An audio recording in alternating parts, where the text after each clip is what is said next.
ہمیں تو وہ ملک پاکستان چاہیے اور پاکستان کے اندر وہ حکمران چاہیے۔ جناب علی رضی اللہ تعالیٰ عنہ حضرت عمر رضی اللہ تعالیٰ عنہ سے ملنے کے لیے آئے۔ حضرت عمر رضی اللہ تعالیٰ عنہ کے گھر میں چراغ جل رہا تھا۔ حضرت علی رضی اللہ تعالیٰ عنہ ملاقات کرنے کے لیے آ گئے۔ علی میرے بھائی کیا بات ہے؟ کوئی قانون کے مطابق ہے، کوئی قوانین، کوئی اسلامی بات ہے، کوئی مسلمان کی رعایا کے مطابق بات ہے، کوئی اسلامی ریاست کے بارے میں بات ہے، یا آپ ذاتی طور پہ ملنے کے لیے آئے؟ فرمایا میرا دل چاہ رہا تھا میں اپنے بھائی علی سے ملاقات کر کے، اپنے بھائی عمر سے ملاقات کر کے آؤ، کہ اس کے اندر اور تو کوئی بات نہیں۔ حضرت عمر رضی اللہ تعالیٰ عنہ کے گھر کا چراغ بجھا اور دوسرا چراغ جلا دیا۔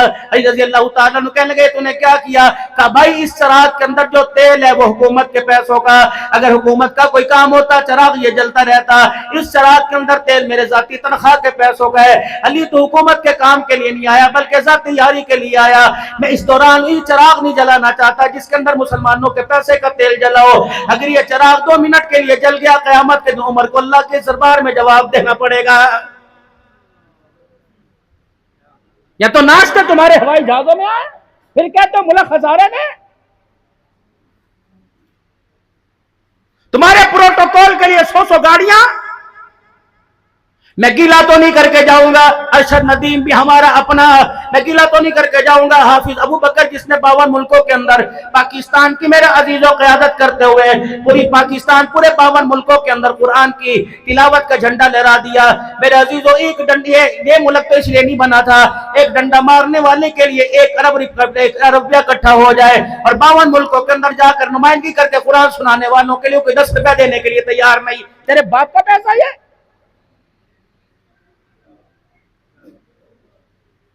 فلانی حکومت اتنے دے رہی، فلانی حکومت اتنے دے رہی، فلانی حکومت کیا بات ہے؟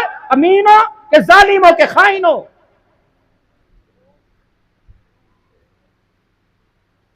کہاں سے لاؤں وہ خرچ کرنے والے، کہاں سے لاؤں وہ خرچ کروانے والے؟ حضرت امام احمد بن حنبل رحمت اللہ علیہ کے پاس 2 عورتیں آئی اور آ کے کہنے لگی حضرت جی مجھے آج ایک مسئلہ درپیش ہے۔ یہ مسئلہ سننے کے بعد کسی کی دکان کے اوپر چڑھ کر اس کے کولر میں سے پانی سوچ سمجھ کے پینا، کسی کی دکان پر چاول چھولے دال لینے کے لیے جاؤ، اس کی دکان سے پھکا مارنے سے پہلے ذرا سوچ سمجھ لینا، کہیں گڈیریاں لینے کے لیے جاؤ، ایک گڈیری کا بھاؤ پوچھتے پوچھتے گڈیری چوسنے سے پہلے سوچ سمجھ کے لے لینا۔ سردی کا موسم آ رہا ہے، ریوڑی مونگ پھلی کا موسم آ رہا ہے، چلتے چلتے مونگ پھلی اٹھا کر چبانے سے ذرا یہ سوچ لینا۔ حضرت امام احمد بن حنبل رحمۃ اللہ علیہ کے پاس 2 عورتیں آئی، کہنے لگی حضرت جی ہمیں آج مسئلہ پوچھنا ہے، حیض و نفاس کا نہیں پوچھنا، طلاق کا نہیں پوچھنا، ہم نے بیوہ کا مسئلہ نہیں پوچھنا، وراثت کا نہیں پوچھنا، ہم نے مسئلہ پوچھنا ہے ہمارے گھر کے اندر ہمارے پڑوسی کے جلے ہوئے دیے کی روشنی آتی ہے، ہم غریب ہیں، ہمارا بھائی غریب ہے، ہمیں وہ اون لا کے دیتا ہے، ہم سارا دن چرخہ کاٹتی ہیں اور سود بناتی ہیں، رات کو جب اندھیرا ہو جاتا ہے ہمارے اندر ابھی محنت کی امنگ ہے، ہمارے اندر محنت کی کوشش ہے، لیکن رات کے اندھیرے کے اندر ہماری محنت ہمارے اندھیرے کے نظر ہو جاتی ہے۔ ہمارا پڑوسی امیر زادہ ہے، وہ اپنے گھر میں قدم قدم پہ کونے کونے میں چراغ جلاتا ہے، اور چاروں طرف جب چراغ جلتا ہے تو اس کے گھر کی چراغوں کی روشنی ہماری دیوار پہ پڑتی ہے، تو ہم بہنیں دونوں وہ چرخہ اٹھا کر گھر کی چھت کے اوپر لے جاتی ہیں اور پڑوسی کی روشنی میں ہم سود بناتی ہیں، چرخہ کاٹتی ہیں۔ ایک دن ہمارے پہ خیال آیا محنت تم کرتی ہو، پروفٹ تم لے رہی ہو، لیکن روشنی کسی کی استعمال ہو رہی ہے، تو وقت کا امام احمد بن حنبل رحمۃ اللہ علیہ کسی کی روشنی سے اپنے گھر کا کام کرنا، محنت کرنا اور اس سے پروفٹ کمانا اور روٹی پکانا بتا ہمارے لیے حلال ہے کہ حرام ہے؟ امام احمد بن حنبل رحمۃ اللہ علیہ کھڑے ہو گئے، فرمان لگے پہلے یہ بتاؤ جن کی تم بہن ہے اس کا نام کیا ہے؟ کہنے لگے اتنا تقوی، اتنی پرہیزگاری، اتنا پھونک پھونک کے قدم رکھ رہی ہو تم کون ہو؟ کہنے لگی پتہ نہیں تجھے ہمارا بھائی امام بشر حافی رحمۃ اللہ علیہ ہے۔ چراغ جل رہا ہے پڑوسی کا، محنت تیرے گھر میں ہو رہی، کنڈے لگا کر ایسی چلانے والوں۔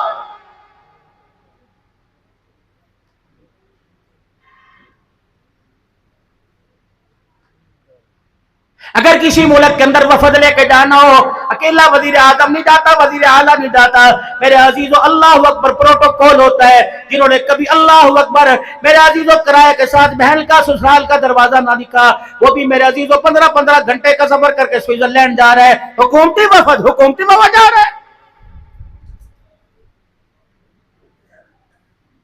حضرت سعد بن وقاص رضی اللہ تعالیٰ عنہ میرے عزیز و فاتح ایران ہے، میرے عزیز و اللہ غنی اللہ غنی۔ ابو عبیدہ بن جراح رضی اللہ تعالیٰ عنہ ہے، پتہ لگا بیت المقدس کو آج جس پر اسرائیلی کتوں نے قبضہ کر رکھا ہے، اللہ کی قسم یہ تو اسلام کی غیرت تھی، یہ تو اسلام کی پہچان تھی، یہ تو اسلام کے ماتھے کا جھومر تھا۔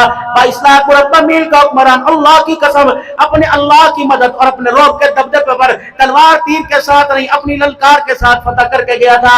جب پتہ لگا تمہارا امیر المومنین فاروق اعظم رضی اللہ تعالیٰ عنہ ہے، کہا او لوگوں اور وفد کی صورت میں آنے والوں، تلوار چلانے کی ضرورت نہیں، حکومتی پیسہ خرچ کرنے کی ضرورت کوئی نہیں، اپنے امیر المومنین کو لے آؤ، ہماری کتابوں میں جو نشانی لکھی ہوگی اس نشانی کو دیکھ کے بیت المقدس کے دروازے کی چابیاں دے دیں گے۔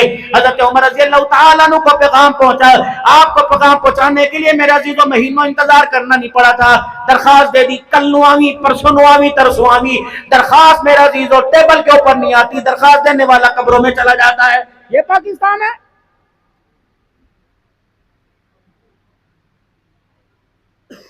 فتح کیا سعد بن وقاص رضی اللہ عنہ نے ایران، گورنر بنایا آپ نے سعد بن وقاص رضی اللہ عنہ کو ایران کا۔ جب گورنر بنے تو مدینہ شریف میں خبر آئی جو تیرا سعد ہے نا جسے تو نے اپنا گورنر بنا رکھا ہے، اس نے اپنے گھر کے دروازے کے باہر ڈیوڑی بنا لی، دہلیز بنا لی اور وہاں ایک دربان کھڑا کر دیا۔ کیا اسلامی حکمران ایسے ہوتے ہیں؟ اپنی درخواست لے جانے کے لیے ہمیں پوچھنا پڑے گا۔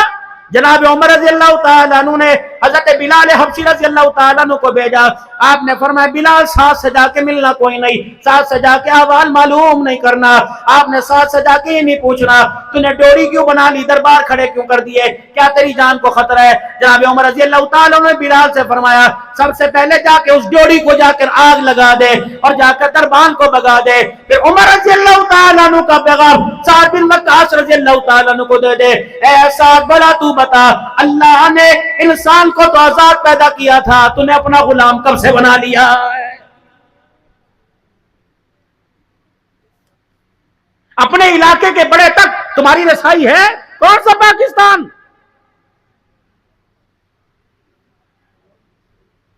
عمر بیت المقدس والے تجھے بلا رہے، عمر اللہ اکبر تجھے بلایا جا رہا ہے۔ حضرت عمر رضی اللہ تعالیٰ نے غلام اسلم ساتھ لے لیا، قلت اتنی تھی، بچت اتنی تھی، 2 سواریاں نہیں لی، 700 میل کا مدینے سے سفر تھا، بیت المقدس کا سفر تھا، آپ نے سواری ایک لی۔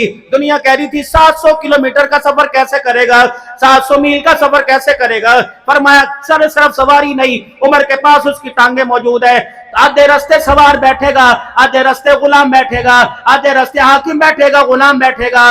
2 سواریاں بیٹھ نہیں سکتی، حالانکہ ایک اونٹ پر 2 سواریاں بیٹھ سکتی تھی۔ 7 مہینے کا کھانے پینے کا راشن لیا کہ کسی امیر کے دروازے پہ سوائے اللہ کے میں ہاتھ نہ پھیلانا پڑے، مدینے سے راشن لے کے چلے، ایک سواری کی جگہ راشن رکھ دیا اور دوسری سواری کی جگہ غلام کو بٹھا لیا، آدھا رستہ غلام چلا، پھر غلام بیٹھا، پھر آپ بیٹھ گئے۔ جب مدینہ طیبہ سے نکل کر میرے عزیزو بیت المقدس کی باؤنڈری آئی، اس وقت جب حدود آئی تو میرے عزیزو صحابہ اکرام رضوان اللہ تعالیٰ علیہ مجمعین نے استقبال کیا۔ حضرت عمر رضی اللہ تعالیٰ عنہ کے جسم مبارک پہ جو کرتا تھا اس کے 17 پیمند لگے ہوئے تھے، صحابہ اکرام نے نا کرتا آگے کر دیا اور کہا عمر تیری مہربانی، پیروں کو ہاتھ ہے، تھوڑی دیر کے لیے کرتا پہن لے۔ تو بیت المقدس کو فتح کرنے کے لیے 22 لاکھ مربع میل کا حکمران جا رہے، دنیا کیا کہے گی کہ مسلمانوں کے حکمران کے پاس نہ کرتا کوئی نہیں۔ حضرت عمر رضی اللہ تعالیٰ عنہ نے صحابہ کی رائے کو آگے رکھ کر کرتا پہن لیا، ان کی خواہش کو آگے رکھ کر تن سے کرتا پیمند والا اتار دیا اور نیا کرتا پہن لیا، سواری پر بیٹھ کر ابھی 2 قدم سواری آگے چلی تھی، حضرت عمر رضی اللہ تعالیٰ پہ نیند کا غلبہ غالب ہو گیا، رحمت عالم صلی اللہ تعالیٰ علیہ وسلم کی زیارت نصیب ہو گئی۔ رحمت عالم صلی اللہ تعالیٰ علیہ وسلم نے ارشاد فرمایا اے عمر تجھے کیا ہو گیا، تو نے محمد کی غریبی کو چھوڑ کر محمد کی غریبی کو چھوڑ کے امیری اختیار کر لی۔ عمر عزت دے گا تو اللہ اسی لباس میں عزت دے گا۔ آنکھیں کھلی، زاروں قطار ہو کے کہنے لگے ہو یارو تمہیں کیا ہو گیا، تم مجھے ہلاک کرنا چاہتے تھے۔ وہ نیا کرتا اتارا اور پیمد والا کرتا پہن لیا اور یہ پہن کے جب بیت المقدس کے دروازے پہ گئے، جتنے چابی برادر تھے سارے کے سارے آئے، کوئی پرچہ ہاتھ میں لے کے آیا، کوئی رکتا ہاتھ میں لے کے آیا، کوئی کتاب ہاتھ میں لے کے آیا، مصافحہ بعد میں کیا، سلام بعد میں کیا، جی آیا نو ویلکم بعد میں کہا، ست بسم اللہ بعد میں کہا، پہلے حضرت عمر رضی اللہ تعالیٰ عنہ کے کرتے کے پیمان گننے لگ گئے، ایک ان میں کہنے لگا یہ عمر ہو نہیں سکتا، تو نے چہرے سے پہچانا، مونچھوں کے بلوں سے پہچانا، گنی داڑھی سے پہچانا، قداور شخصیت سے پہچانا کہ نہیں اس کتاب میں تو لکھا ہوا ہے محمد کے عمر کے کرتے پہ 17 پیمند ہیں، یہ 16 پیمندوں والا عمر کا کرتا نہیں ہو سکتا۔ حضرت عمر رضی اللہ تعالیٰ عنہ مسکرائے، فرمایا فکر نہ کر، میرے کرتے پہ 17 پیمند ہے، 16 پیمند کرتے کے دامن پہ سامنے لگے ہوئے اور ایک پیمند گردن کے پیچھے لگا ہوا ہے۔ رب اکبر کی قسم 17 پیمند والا کرتا 22 لاکھ کے مربع میل کے حکمران کے تن پہ دیکھا، جلدی بیت المقدس کے دروازے کی تالی کی چابیاں لے کے آ گئے، فرمایا عمر تیرے سے لڑنا ہلاکت ہے، تیرے سے لڑنا شکست ہے۔ عمر ہماری کتابوں میں لکھا ہے ایک درویش آئے گا، 22 لاکھ مربع میل کی حکمرانی قدموں میں ہوگی، تاج و تخت ہوں گے، پوری دنیا کو فتح کرتے ہوئے بیت المقدس فتح کرے گا۔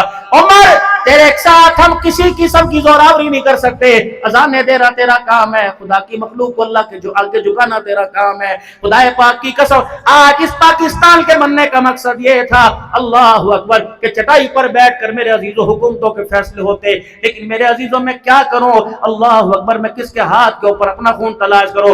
یہ پاکستان تو میرا عزیزوں مقصد یہ تھا، اللہ کرے پاکستان کی عوام کو یہ نظارہ بھی نصیب ہو جائے۔ عبد الرحمن بن عوف رضی اللہ تعالی عنہ مسجد نبوی کے باہر کھڑا ہوا ہے، نعرہ تکبیر، تحفظ ختم نبوت، مجاہدین ختم نبوت، حافظین ختم نبوت، شہدائے ختم نبوت۔ پاکستان کا مطلب کیا؟ زور سے پاکستان کا مطلب کیا؟ لا الہ الا اللہ، گلی نگر نگر، عمر عمر، گلی گلی نگر نگر، عمر عمر، نعرہ تکبیر۔ خلافت راشدہ کا نظام اگر قائم ہو گیا تو یہ دنیا کے ٹٹپونجے خدا کی قسم انہیں ہمیں اسے ناک کی طرح ٹیشو پیپر میں صاف کر کے پھینک دیں گے۔ ان کا روب، ان کا دبدبا اللہ کی قسم محمد کے غلاموں کی جوتی کے نیچے ہے۔ آج پروٹوکول شابہ اجی کیا کریں، اتنا بڑا عہدہ ہونا چاہیے، تیرا عہدہ ایک طرف، محمد کے غلام عمر کا عہدہ ایک طرف۔ عبد الرحمن بن عوف جمعے کے دن مسجد کے دروازے پہ کھڑا ہوا ہے، حضرت عمر رضی اللہ عنہ جمعہ پڑھانے کے لیے آئے۔ عمر اللہ اکبر، یہ باتیں یہاں نہیں چلیں گی، کیا ہوا، دیر کیوں کی، یہ مسجد کھچا کچ بھری پڑی ہے، سارے نمازیوں سے اول سے لے کر آخر تک مسجد بھری پڑی ہے۔ اے عمر تیری دیر سے آنے کی وجہ کیا؟ جب تک وجہ نہیں بتائے گا محمد کا غلام تجھے منبر پر چڑھنے نہیں دے گا، بتاؤ وجہ۔